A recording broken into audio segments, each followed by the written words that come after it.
New tonight, the County of San Diego says it is suing a ghost gun manufacturing company, claiming the technology is illegal to sell here in California. Good evening and thanks for joining us. I'm Marcella Lee. CBS 8's Brian White has more on the lawsuit filed just yesterday. It's offensive and absurd.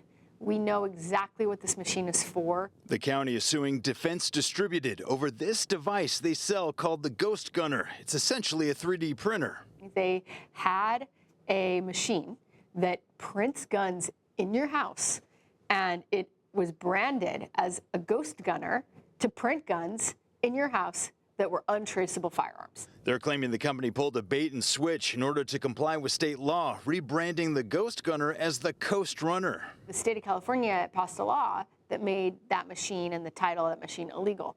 But instead of actually discontinuing the distribution of this manufacturing of death, they instead just rebranded it. The Ghost Gunner became the Coast Runner, and they kept selling it. District 3 County Supervisor Tara Lawson-Raymer says Defense Distributed and other ghost gun companies like it need to be held accountable. You have past convictions, you can't buy a firearm, but you can still order these parts online or order a machine to build this gun at your house. But others disagree, who view this as an attack on the Second Amendment. I know they like to call them ghost guns. That's a kind of a pejorative term. But really what they're talking about is the ability for people to home manufacture firearms, which Americans have been doing as long as there's been in America. Michael Schwartz is executive director of the San Diego County Gun Owners PAC. He says state law allows for home gun manufacturing as long as it has a serial number and certain rules are followed. He believes the county, however, is infringing on the right to bear arms. If you're a law-abiding citizen, there should be a clear path for you to follow the law.